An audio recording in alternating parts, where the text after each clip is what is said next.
ទឹករះច្រើនតែឆាប់ក្តៅឯមនុស្សឆាប់ខឹងឆាប់ឆេវឆាវច្រើនតែមានកំហុស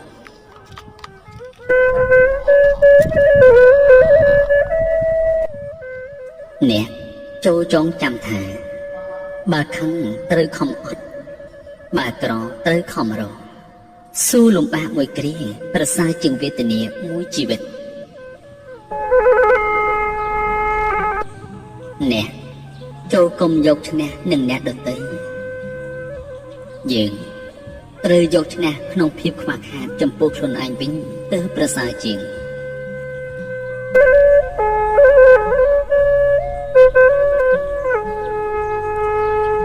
អ្នកមុននឹងធ្វើឬនិយាយអ្វីមួយត្រូវសម្លឹងរំពៃឲ្យបានឆ្ងាយរួចសឹមធ្វើសឹមនិយាយសម្ដីពោលចេញមិនដែលវិលវិញកាន់អ្នកចរចាហេតុ